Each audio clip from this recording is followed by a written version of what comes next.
Amén. Amén. Que el Señor les bendiga, mis hermanos. Hoy día vamos a hablar un poquito sobre, porque ya partimos con los temas de Pentecostés, ¿verdad? Entonces, en honor a eso, vamos a hablar un poquito sobre el Espíritu Santo, porque no hay Pentecostés para nosotros, los cristianos, si no hay Espíritu Santo. Para los judíos, el Pentecostés es una fiesta, la fiesta de las cosechas, ¿verdad? Y para los judíos que no son creyentes en Cristo no significa más que eso, una fiesta. Que no sé si la celebrarán hoy, todavía no lo sé, yo creo que sí, pero no estoy segura. Pero para nosotros, la palabra Pentecostés inmediatamente trae a nuestra memoria el Espíritu Santo, al tiro, ¿verdad? Entonces vamos a hablar un poquito sobre este fiel compañero y ayudador, porque lo es, ¿verdad?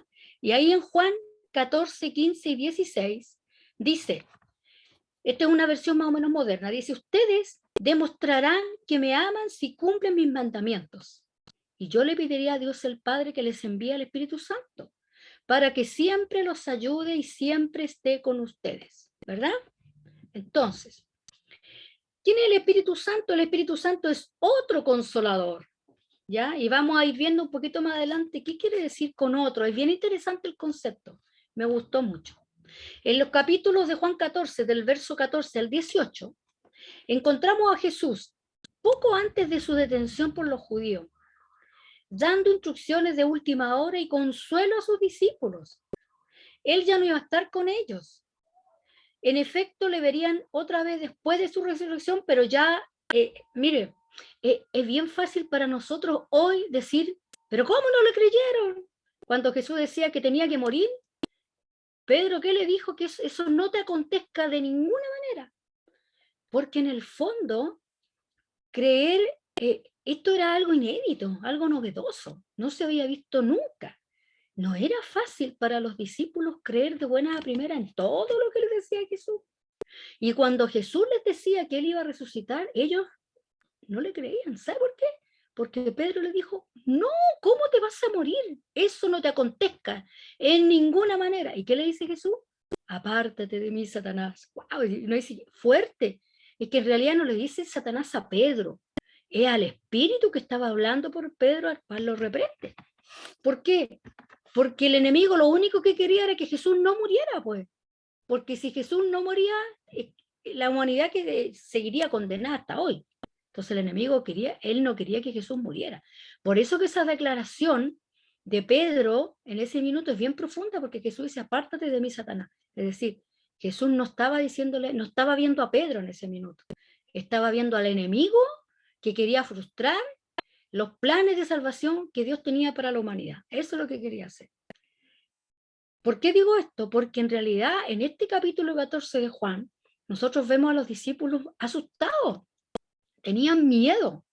El Señor les estaba anunciando que Él se iba, que iban a quedar sin Él.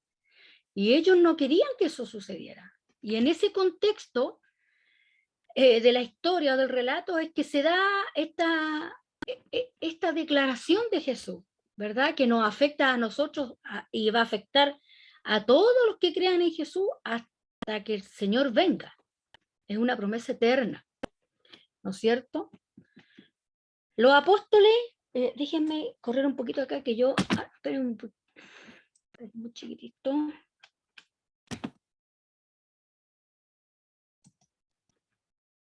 Esperen muy chiquitito. Ahora sí. Los apóstoles debían de enfrentarse, siempre esperaban enfrentarse con muchos problemas y persecuciones. Sin embargo, se sintieron seguros cuando estaba Cristo con ellos, estaba su maestro, lo vieron haciendo milagros. Por eso que se sentían seguros con él. Dice, nuestro Salvador había calmado cada tormenta, dio de comer a la multitud cuando estaban desamparados y echó fuera a los demonios cuando los discípulos no pudieron hacerlo. Ese maestro les daba a ellos seguridad. Había sido para ellos un guía infalible que no había fallado, porque era un guía y era un maestro que era consecuente con lo que decía y con lo que vivía. Es decir, él tenía una estrecha relación de consecuencia entre sus dichos y sus actos. Por lo tanto, era alguien confiable. Era alguien confiable. Pero ahora que el Señor le estaba anunciando que él se iba, ellos se sentían en el aire. Mire, yo delante cuando firmo mi carta de despido de mi trabajo, qué sé yo, y me vengo para acá y llego aquí a mi casa, ya sabiendo que ya estoy cesante, sentí un vacío, pero un vacío no espiritual, sino que un vacío como de trabajo, obviamente. Me sentí como en el aire y yo le decía, Señor, ayúdame porque si yo tuviera, no sé, unos cuantos años menos, esto no sería tan terrible para uno quedar sin trabajo, pero a esta altura es bastante difícil. Y yo sentí como que me quitaron en cierto modo el piso de sustento, ¿verdad? Imagínense lo que sintieron ellos cuando su maestro les decía que se iba a morir todavía, porque ni siquiera era un anuncio que iba a marchar a otro lado, no, se iba a morir. Y ellos no entendían todavía que la resurrección iba a ser un hecho, no lo lograban entender. Y yo los entiendo, porque yo creo que si yo hubiera estado ahí, hubiera sido igual que ellos nomás. Entonces, Jesús, para aliviar la tristeza que ellos sentían por el anuncio de su partida, ¿verdad? Les habló de las palabras consoladoras que encontramos en Juan. Y fue en este tiempo, dice, que les dio la promesa de otro consolador y les dijo, pero yo os digo, ¿sabe qué, hermano? A mí me encanta este texto, siempre me ha gustado, porque aquí Jesús es como súper estratégico como les dice, oiga, les conviene, como cuando uno le dice a alguien, oye, anda al supermercado que está en tal parte porque está barato el aceite, por ejemplo, que está muy caro, te conviene, anda, te va a convenir y vaya a ahorrar plata, te conviene ir, anda. A Jesús les dice a ellos, mire, ¿saben qué? No estén tan tristes. Es más, mire, les conviene, créanme, les conviene que yo me vaya. Van a salir ganando. Esas son palabras mías, pero van a salir ganando si yo me voy.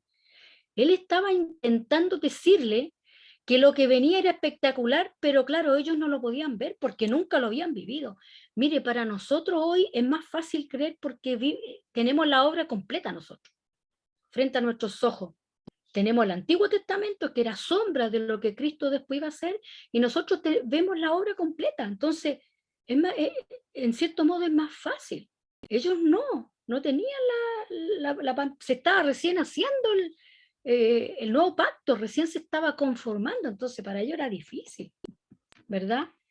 Entonces, dice acá el autor, tenemos la tendencia de olvidar que toda nuestra fuerza y dirección proviene del Espíritu de Dios que mora en nosotros. Es decir, ¿ustedes vieron el cambio que tuvo Pedro después que Jesús resucitó y que es enviado al Espíritu Santo? Pedro, que fue un cobarde, un miedoso, se para y le predica a una chorrocienta, creo que fueron como 5.000 personas. Y después predicó de nuevo. Pedro fue un valiente porque hubo una transformación en él. La venida del Espíritu de Dios le dio ese valor. Yo le decía la otra vez a unos hermanos, decía, mire, esto es como cuando tú tienes, por ejemplo, un arado. Tú tienes un arado, ¿no es cierto?, manual, y tú vas con los bueyes ahí, tú vas con el arado surcando la tierra para sembrar la tierra. Entonces, cuando viene el Espíritu Santo, es como que a ese arado tú le pones un motor. Esa es la fuerza que el Espíritu de Dios hace en nosotros. Nos infunde de valor, de coraje, de denuedo. Con el Espíritu Santo, ellos fueron hombres diferentes, pero tuvieron que vivir el temor y la angustia de sentirse solos, huérfanos y desamparados. ¿Y sabe a mí lo que siempre me ha gustado de Jesús? Que nunca los recrimina, no los reta, no los reprende, no les dice, oiga, pero si yo ya le estoy diciendo, créame, oye, pero no, porque Jesús, habiendo él probado lo que es un ser humano, lo que se siente ser humano, él lo entendía. Sabía que ellos no veían más allá de su nariz porque no lo podían ver nomás. Entonces, a mí me gusta esa humanidad de Jesús, que Él fue humano y que se pudo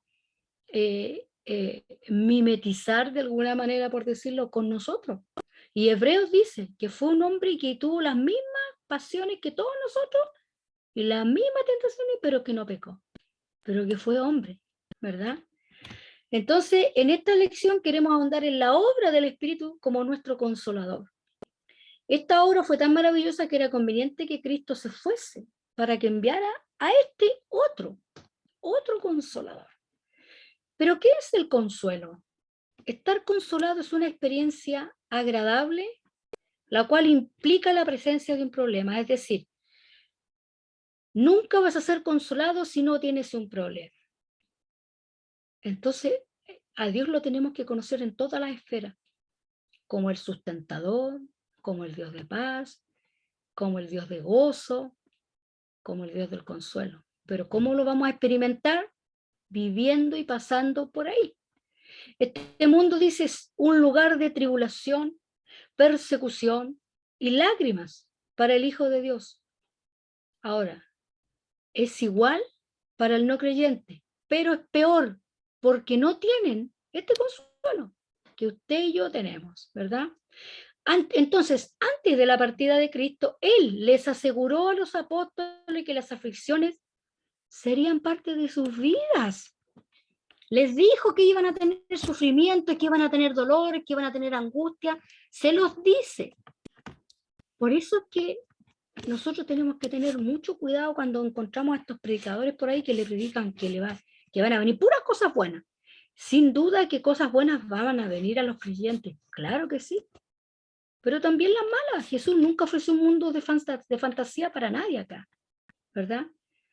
Dijo que iba a estar con nosotros, que nos iba a confortar, que nos iba a consolar, y en más de una ocasión veremos obras de milagro del Señor, en nosotros o en otros, ¿verdad? Pero el Señor no nos pintó un mundo de Vilsipap aquí para nadie. Él solamente dijo lo que íbamos a vivir, ¿verdad? ¿Qué dice Jesús? ¿Qué les dice? Les he dicho estas cosas para que no abandonen su fe. Los expulsarán de las sinagogas y llegará el tiempo en que quienes los maten pensarán que están haciendo un servicio santo para Dios. Eso se debe a que nunca han conocido a mi Padre ni a mí. Les digo estas cosas ahora para que cuando sucedan recuerden mi advertencia. No las mencioné antes porque todavía iba a estar un tiempo más con ustedes. Lo está preparando porque ahora este tipo de situaciones en concreto y puntualmente como aquí las describe a nosotros no nos van a pasar.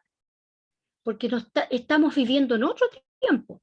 Nuestras necesidades son distintas a las de ellos, pero tenemos nuestras necesidades.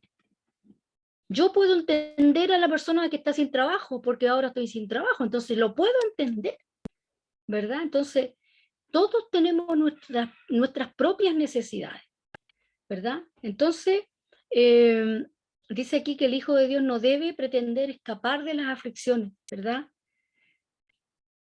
Porque no seríamos humanos. Parte de nuestra humanidad es estar sujeto a este cuerpo y a este sistema y a todas las vicisitudes que la vida nos presenta, pero nosotros tenemos al otro consolador, que el mundo y que la gente que no es cristiana no lo tiene. Y esa es la ventaja nuestra, es la gran ventaja, hermanos. Entonces tenemos ahora la necesidad del consuelo. El cristiano que pasa la vida como si fuera huérfano, desamparado, está viviendo ciertamente sin tomar en cuenta sus privilegios. Es decir, nos vamos a entristecer, claro, podemos llorar, claro, pero todo eso debe ser por un tiempo. El cristiano tiene que entender que tiene al Espíritu de Dios que le va a confortar, que le va a sostener, que le va a levantar, y que en algunos instantes, si se cierran puertas, bueno, Él abrirá ventanas si es necesario para que dé posibilidades, ¿verdad? Pero tenemos que ser aterrizados, porque hay muchos predicadores que ofrecen lo que la Biblia no ofrece, pero lo ofrecen ellos. Una vida espectacular. Y el Señor no ofrece eso, ¿verdad? Le ofrecen a la gente que les predican un evangelio de una vida perfecta, de una vida casi sin ningún problema, donde lo mejor está por venir, porque así le dicen a uno, lo mejor está por venir. Sí, para nosotros lo mejor está por venir, y es cuando estemos con Cristo. ¿Y que van a pasarnos cosas buenas aquí? Claro que nos pueden pasar cosas buenas, por supuesto que sí. Pero también nos van a pasar cosas fome, cosas tristes, ¿verdad? Y no le tenemos que quitar el cuerpo a eso, porque es parte de lo que el Señor nos habla en su palabra. La intención de Dios para con sus hijos que tengan consuelo en este mundo, ¿verdad? Y gozo en medio de los problemas. No es que cuando uno tenga problemas se ande riendo. No es que cuando uno tenga problemas y alguien le pregunte, uno diga, como tengo fe, digo que voy a estar bien nomás, cuando está re mal. No. Hermano, ¿y por qué me dijo que estaba bien si está mal? Es que yo soy de fe. Bueno, pero está mintiendo. Usted tiene que decir, no estoy bien ahora, estoy pasando un momento difícil, pero yo confío en Dios que voy a estar mejor. Eso sí, eso es fe. Lo antes, cuando uno dice estoy bien, cuando está mal, eso es presunción. O querer declarar cuando la Biblia dice que no hay que hacerlo, porque finalmente Dios es soberano y Él sabrá cómo hace las cosas, ¿verdad? Entonces tenemos que tener gozo, paz, consuelo, porque el Señor dice, les dejo la paz. ¿Cuál paz? La mía, no la que da el mundo, este sistema, y ninguna de las cosas que tú puedas obtener te van a dar la paz. Puedes tener gratificación en esta vida, mediante cosas como el trabajo, como los estudios, como tener tu familia, ¿te van a dar alegría y felicidad? Claro que sí. ¿Es la voluntad de Dios? Claro que sí. Pero la paz que da el Señor y el gozo que da el Señor no se trata de eso, va mucho más allá, ¿verdad? Entonces, a un cristiano descontento, dice, le falta fe. Ahora, descontento, como le digo, ojo, el gozo no es andarse muriendo de la risa cuando estamos en dolor. Es tener ese gozo de saber que no es para siempre, que no es para siempre. Porque Romanos, ¿qué dice? Que Dios, quien da esperanza, los llene de toda alegría y paz a ustedes que tienen fe en Él. Así tendrán tanta esperanza que llegará a otros por el poder del Espíritu Santo y es de mal testimonio. ¿Qué cosa? No creer en esto. Vivir eh, con la cara hasta el suelo toda la vida. Porque es cierto que pasamos momentos difíciles, pero también pasamos momentos alegres y hay hermanos, bueno, estoy hablando de hermanos, que solo cuentan lo malo, pero nunca cuentan lo bueno. Hay que contar, si uno va a conversar, tiene que conversar las cosas como son, pero nunca perder la perspectiva de la fe. Es decir, sí, hoy está difícil, pero yo confío en Dios. Algo Él hará. Él se las va a arreglar.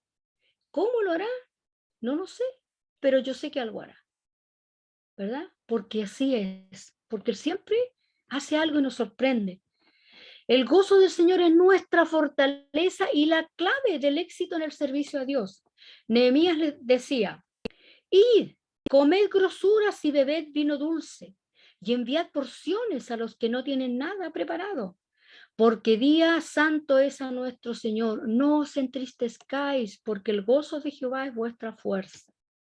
¿Verdad? Tenemos que confiar en que Dios siempre hará algo. Siempre hará algo.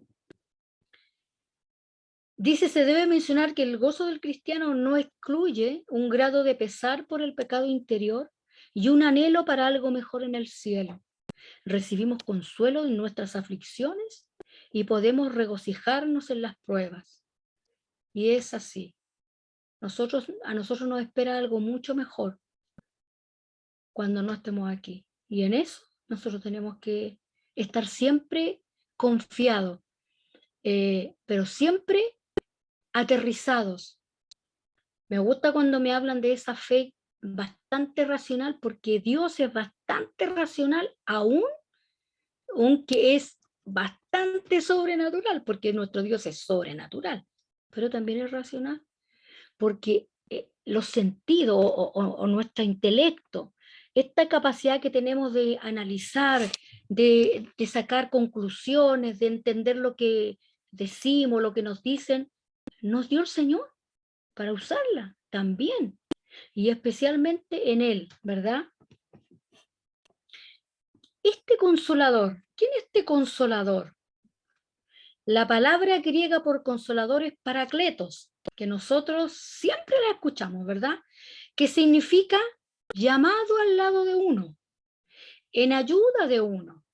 El Espíritu Santo, ¿no es cierto?, como consolador es nuestro ayudador, consejero y abogado. Ahora, nosotros a veces tenemos un amigo, una amiga, o el papá, o la mamá, un hermano, en fin, que es el partner de uno. Y que cuando a uno le pasa algo, uno va corriendo donde ese partner y le cuenta. Y ese partner, ¿qué hace? Nos abraza, nos dice, vamos a dar una vuelta, qué sé yo. Bueno, es el Espíritu Santo. Pero yo aprendí en una lección pasada, pero no era con ustedes, parece, era con la otra clase, que en realidad ese Espíritu Santo consolador no es el consuelo como lo damos nosotros, como lo dan los papás, cuando se cae el hijo, por ejemplo. Ustedes que son papás, abuelos, me entenderán. Se cae el hijo y va donde el papá, ¿y quiere decir papá? Venga, mijito, venga ya. Naná, naná, pobrecito, venga con papi, con mami, venga con abuelita que le va a curar, ¿cierto? Ese es el consuelo nuestro. Se muere alguien y vamos donde nuestro amigo, pucha, Dios te fortalezca, Dios te consuele. Así consolamos nosotros y está bien. Pero el consuelo del Espíritu Santo es poder. Y a mí me impresionaba eso. Hay una clase que yo hablé de eso y no me puedo recordar cuál, pero es poder. El Espíritu Santo no nos hace nada y nos da poder para vencer lo que estamos viviendo. Nos hace nada, claro, pero esa es una partecita chica de lo que el Espíritu Santo hace en nosotros cuando nos consuela. Es poderoso, porque entendamos que ese Espíritu Santo es el mismo Espíritu Santo que levantó a Cristo de los muertos, es el mismo. Y ese mismo Espíritu Santo, así de potente, de wow, es el que nos consuela. De la misma, no es otro Espíritu Santo, no ha cambiado. Entonces, no solamente nos hace nanay, nos da poder para soportar lo que estemos viviendo. Y los que hemos pasado momentos tristes, momentos dolorosos, lo sabemos, ¿verdad? Si alguien quiere preguntar, abra su micrófono, me interrumpe cuando quiera nomás, por favor, porque yo no los puedo ver a todos, así que me interrumpe nomás, ¿ya? En 1 de Juan 2:1 se menciona a Cristo como nuestro paracletos, es como nuestro abogado.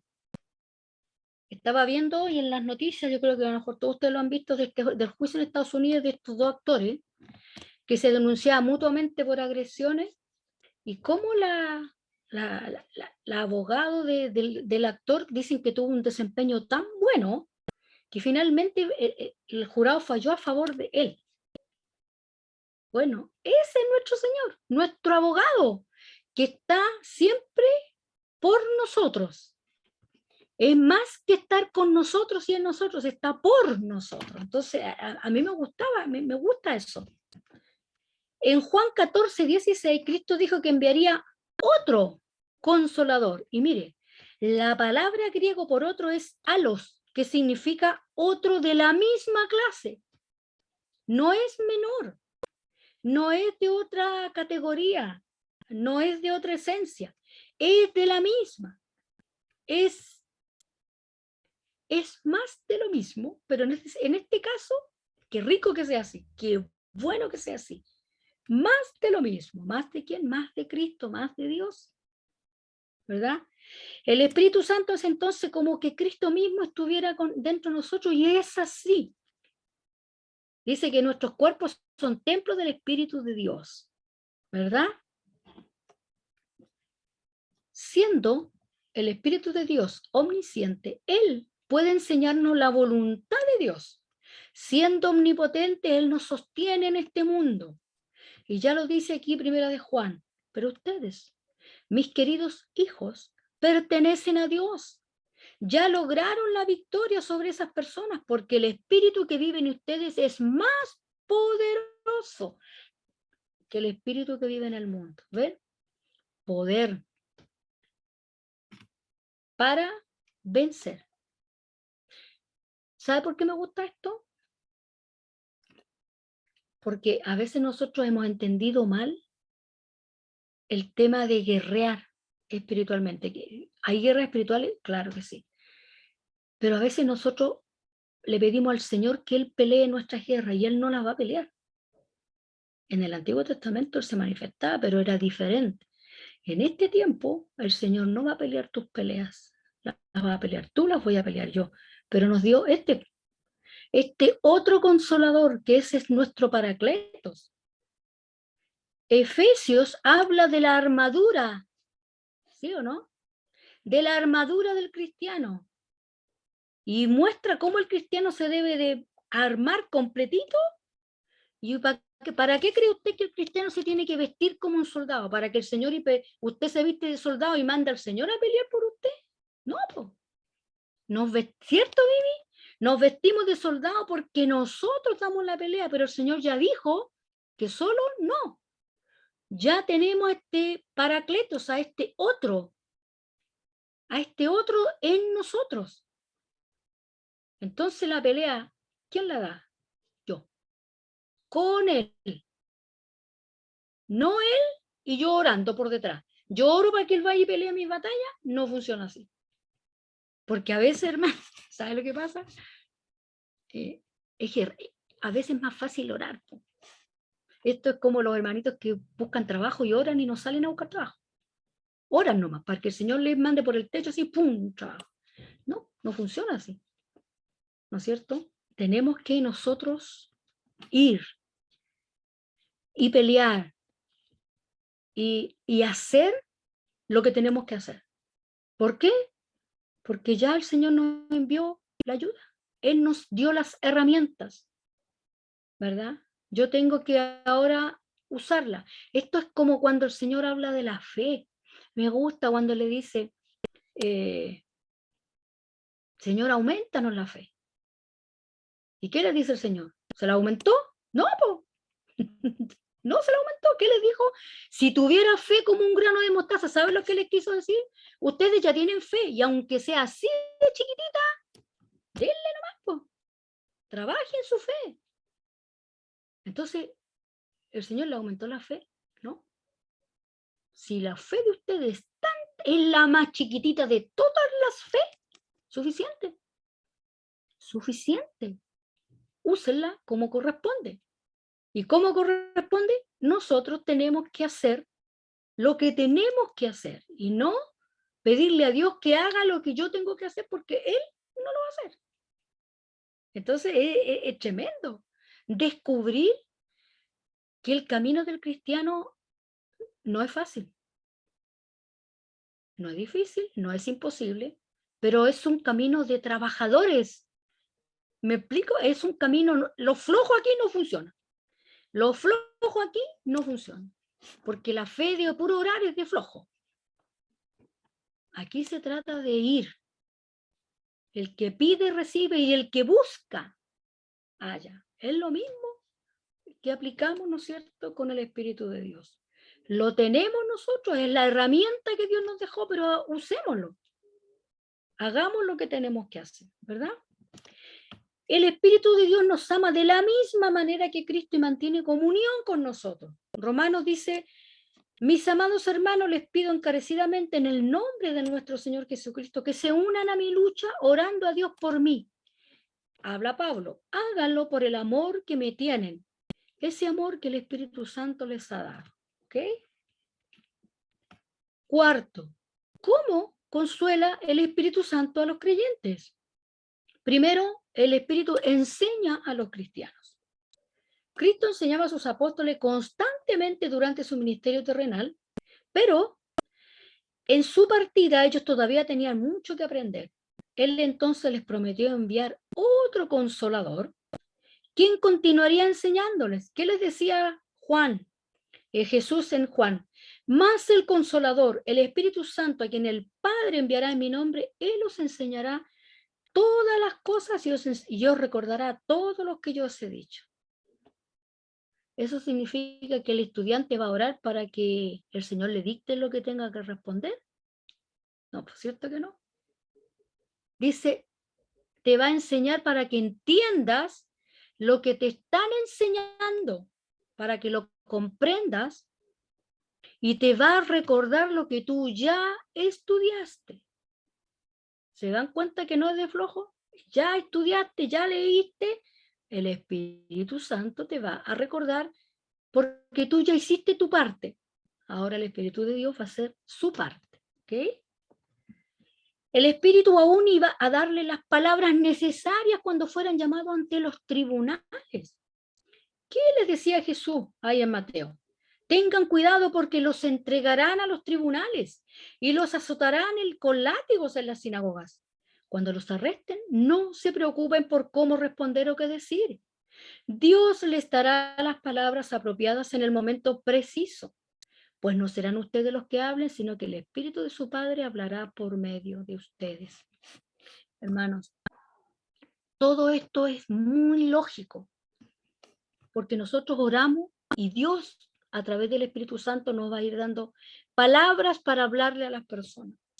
El otro día pasé por el centro, andaba haciendo algo, ¿no? La semana pasada creo que fue, y había un hermano, no lo vi, solo lo escuché, predicando, y el hermano hablando lengua ahí al medio.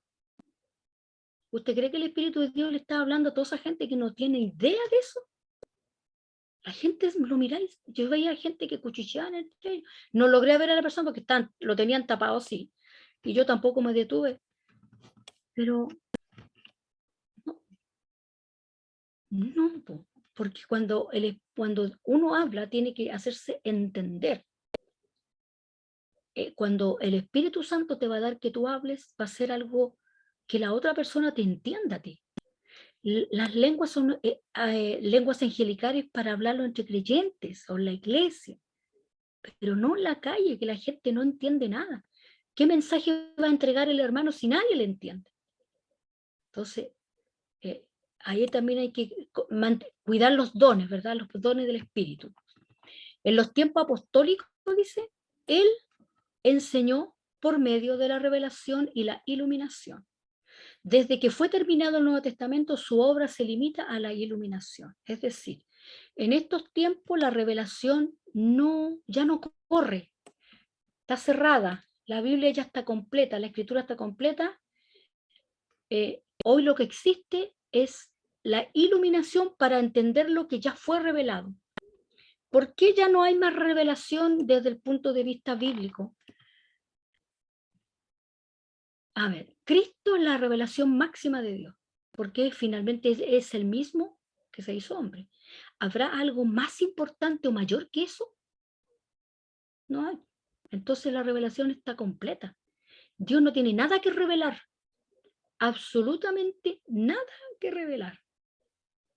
Lo que Dios hace es iluminarnos para que entendamos cosas que Él ya ha revelado con anterioridad.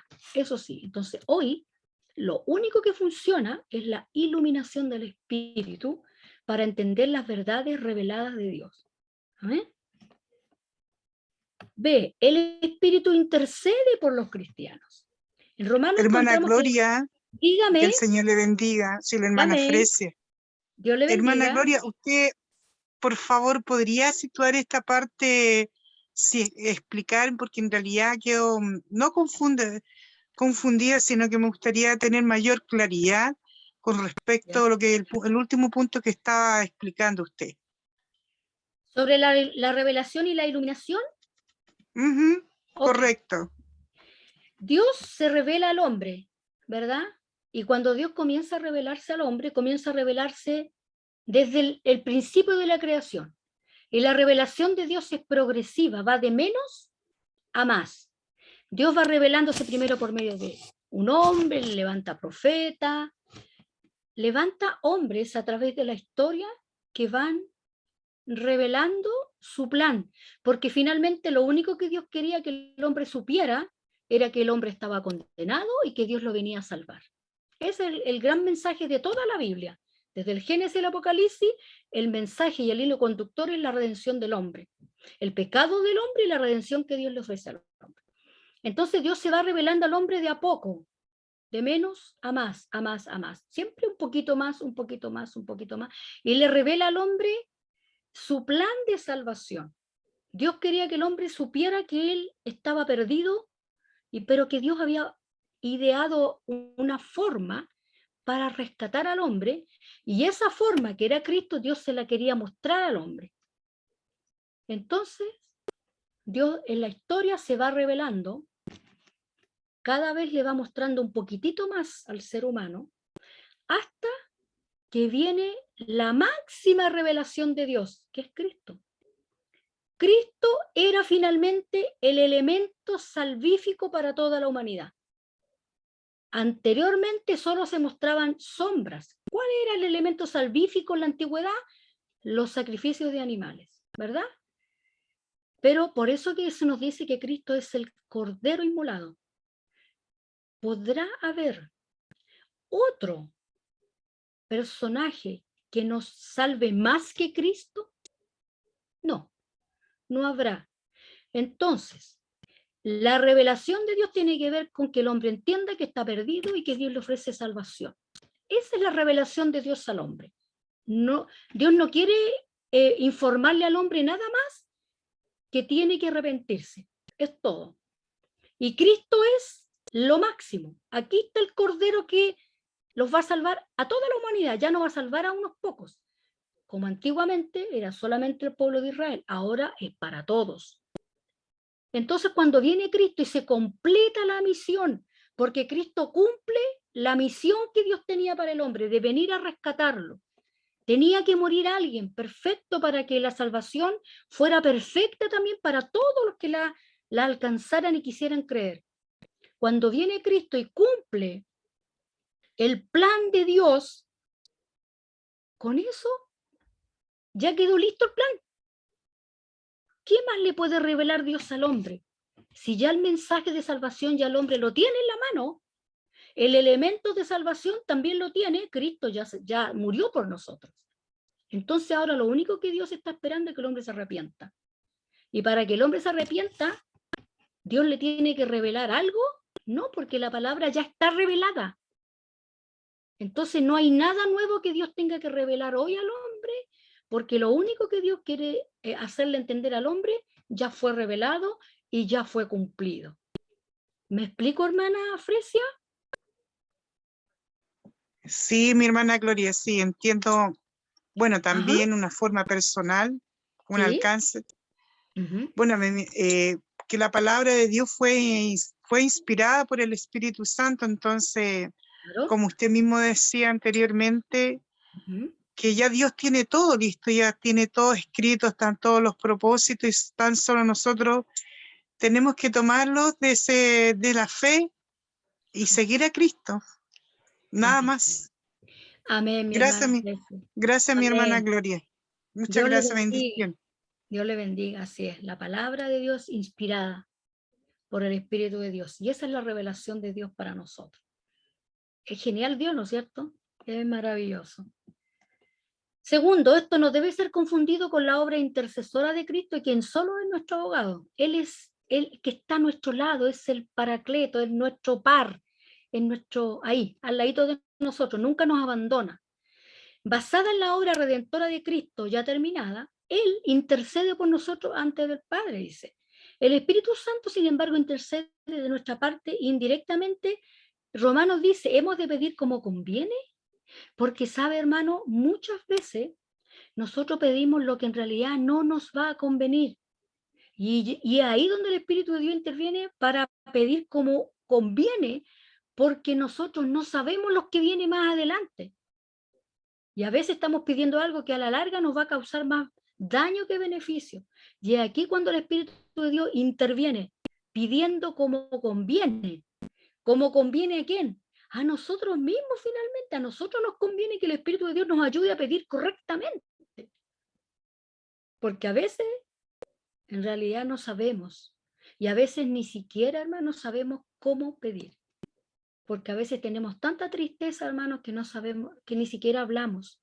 Y yo creo que ahí el Espíritu de Dios está por nosotros, Cuando usted tiene tanta tristeza y va a Dios y solo llora, y llora, yo creo que ahí está el Espíritu de Dios clamando por cada uno de nosotros, por nuestra tristeza, por nuestro dolor, por nuestro quebranto, ¿verdad? Dice, se compara su obra con el trabajo de un abogado que instruye a su cliente acerca de lo que debiera decir en la corte.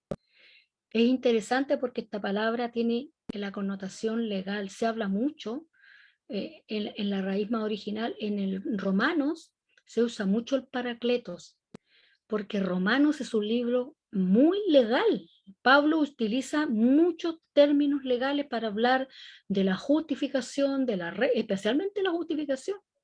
Pablo utiliza muchos términos legales y Paracletos es un término legal, es ese abogado que está al lado tuyo y que te va a defender siempre, que no te va a dejar solo, porque te representa a ti finalmente. ¿Ya? Es bueno, dice, saber que cuando nos arrodillamos en la oración tenemos a alguien que nos guía y que conoce la voluntad de Dios y puede dirigirnos en nuestros deseos y peticiones. Efesios nos dice, no se olviden de orar. Y siempre que oren a Dios, dejen que los dirija el Espíritu Santo. Manténganse en estado de alerta y no se den por vencidos. En sus oraciones pidan siempre por todos los que forman parte del pueblo de Dios.